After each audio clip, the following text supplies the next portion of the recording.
శ్రీ వెంకటేశ్వర స్వామి వారి దీవెనలు ప్రజల ఆశీస్సులతో మరోమారు జగన్మోహన్ రెడ్డి సీఎంగా పదవి బాధ్యతలు చేపడతారని కస్తూరిబా గాంధీ ట్రస్ట్ వ్యవస్థాపకులు పీసీ రాయల్ అన్నారు. కస్తూరిబా గాంధీ ట్రస్ట్ వ్యవస్థాపకులు పీసీ రాయల్ ఆధ్వర్యంలో తిరుపతి గాంధీ రోడ్డులో ముఖ్యమంత్రి జగన్మోహన్ రెడ్డి పుట్టినరోజు వేడుకలను ఘనంగా నిర్వహించారు.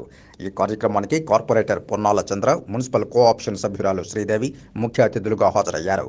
ఈ సందర్భంగా భారీ కేక్ను కట్ చేసి అందరికీ కేక్ను పంచిపెట్టారు. అనంతరం పేదలకు అన్నదానం, వస్త్రదానం చేశారు. ఈ సందర్భంగా పీసీ రాయల్ మాట్లాడుతూ గత 5 సంవత్సరాల్లో ముఖ్యమంత్రి జగన్మోహన్ రెడ్డి రాష్ట్రంలో అనేక సంక్షేమ పథకాలను ప్రవేశపెట్టి బడుగు బలహీన వర్గాల ఉన్నతికి కృషి చేశారని కొనియాడారు. దేవుని ఆశీస్సులు, ప్రజల దీవెనలతో మరోసారి ఆయన ముఖ్యమంత్రిగా పదవి బాధ్యతలు చేపడతారని ఆకాంక్షించారు. ఈ యొక్క 51వ జన్మదిన సందర్భంగా వైఎస్ జగన్మోహన్ రెడ్డి గారికి శుభాకాంక్షలు తెలుపుతూ వైఎస్ఆర్ ట్రస్ట్ ద్వారా డైరెక్టర్స్ అందరూ కూడా ఇక్కడికి వచ్చారు.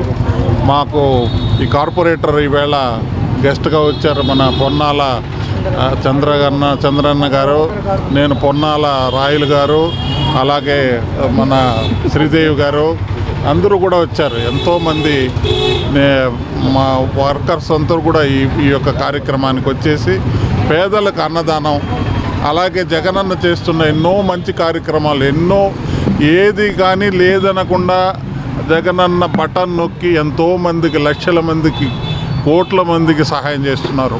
జగనన్న బర్త్డే పురస్కరించుకుని ఈరోజు ప్రజాప్రస్థానం డాక్టర్ వైఎస్ రాజశేఖర రెడ్డి గారి ప్రజాప్రస్థానం ట్రస్ట్ తరపున ఈరోజు జగనన్నకి ఘనంగా ఈరోజు ఇక్కడ ప్రజలకి 500 మందికి అన్నదానము, అలాగే కేక్ కటింగు, చాక్లెట్ పంపిణీ ఇవన్నీ కూడా ఈరోజు ప్రతి సంవత్సరం కూడా జగనన్న పుట్టినరోజుకి అన్ని కార్యక్రమాలు, వస్త్రదానం కానివ్వండి, అలాగే గొడుగులు ఇచ్చేది కానివ్వండి, ఎండాకాలం అయితే గొడుగులు, అలాగే శారీసు, మళ్ళా ఈ అన్నదానము, అలాగే ఏదన్నా స్కూల్స్కి ఏదన్నా అవసరమైనప్పుడు వాళ్ళకి బుక్స్ కానీ, యూనిఫామ్ కానీ, అలాగే మెడికల్ కాలేజీల్లో ఉన్నటువంటి పిల్లలకి వాళ్ళు చదువుకోలేని పరిస్థితుల్లో ఉంటే వాళ్ళకి బుక్స్, ఒక్కొక్క బుక్ 4,000 5,000 పెట్టి కొనుక్కోలేని పరిస్థితుల్లో సారు మన వైఎస్ ప్రజాప్రస్థానం తరపున వాళ్ళకి బుక్స్ ఇవ్వడం జరిగింది.